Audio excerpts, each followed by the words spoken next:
Islamic রাজনৈতিক দলগুলোর শত্রু আসলে বামপন্থী দলগুলো না। আমার কাছে মনে হয় যে ইসলামিক যে দলগুলো আছে তারা নিজেরাই একে অপরের বড় শত্রু। আর আমরা যারা সাধারণ মানুষ আছি, দাড়ি টুপি জুব্বা, গোল পাঞ্জাবি, গলাকাটা পাঞ্জাবি, কলারওয়ালা পাঞ্জাবি, কানিকাটা পাঞ্জাবি, এগুলোর পার্থক্য, জালি টুপি লম্বা টুপি, এগুলো আসলে খুব বেশি বুঝি না। এগুলো আমাদেরকে বুঝিয়ে দেন আবার ইসলামিক বক্তারাই। কথা বলছি বাংলাদেশের অন্যতম এই মুহূর্তে ইসলামিক বৃহত্তর রাজনৈতিক দল জামাত ইসলামকে যেই কুরুচিপূর্ণভাবে হেফাজত ইসলাম লারা দিছে, মানে আমার মনে হয় যে আওয়ামী লীগও এতটা লারা আসলে জামাতকে দেয় নাই। এখন জামাত ইসলাম আসলে হেফাজতের বিরুদ্ধে গিয়ে কি করার ক্ষমতা আছে রাইট নাও? নাই। কারণ হেফাজত ইসলামও সারা বাংলাদেশে একটা বৃহত্তর শক্তি হিসাবে কিন্তু এই মুহূর্তে আবির্ভূত হয়েছে।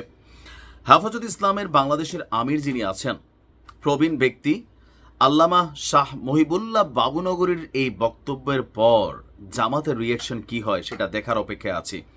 জামাত ইসলাম আসলে একটা ইসলামী পার্টি না, সহি ইসলামী পার্টি না, এটা একটা ভণ্ড ইসলামী পার্টি। এটা শুধু আমি বলছি না, আমাদের মুরব্বীরাও বলে গেছেন, দাবি করেছেন বাবুনগরী। জামাত ইসলামের ইসলাম হলো মওদুদির ইসলাম, আর আমাদের ইসলাম হলো মদিনার ইসলাম। মওদুদির ইসলাম করলে ইমাম থাকবে না। তার বক্তব্য, জামায়াত মদিনার ইসলাম নয়, মওদুদির ইসলাম প্রতিষ্ঠা করতে চায়। আর জামায়াত ইসলামী দলই তো মনে করি না তারা প্রকৃত ইসলামকে ধারণ করে না। এছাড়া তিনি বলছেন যে জামায়াত ইসলামের দ্বারা ইসলামের যে ক্ষতি হয়েছে, কাদিয়ানীদের দ্বারাও সেই ক্ষতি হয়নি। কাদিয়ানীরা বেসিক্যালি ইসলামের মধ্যে একটা নিকৃষ্ট দল হিসেবে পরিচিত, আবার এর ফ্যান ফলোয়ার আছেন, অনুসারীও আছেন, কিন্তু অনেকেই কাদিয়ানীদেরকে খুবই খারাপ দৃষ্টিতে দেখেন। বলা হয়ে থাকে যে সব ধরনের ভ্রান্ত ফেরকাসমূহের মধ্যে নিকৃষ্ট দল জামাত ইসলামী, এমনকি তারা কাদিয়ানী সম্প্রদায় থেকেও নিকৃষ্ট।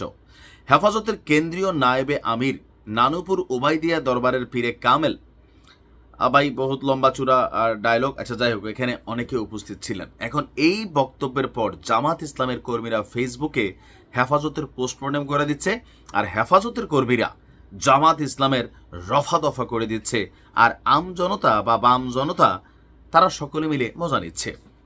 মানুষের কাছে এই জিনিসটি স্পষ্ট হয়ে যায় যে ক্ষমতাকে কেন্দ্র করে আমাদের ইসলামিক দলগুলো এতটা মতভেদে বা এতটা দলে, এতটা ফেরকায় তারা আছে যে সাধারণ মানুষ আর ওই যে ইসলামিক রাজনৈতিক দলগুলোর প্রতি ওই রকম আর আকৃষ্ট বা কি বলা হয় যে ট্রাস্টের জায়গাটা রাখতে পারে না।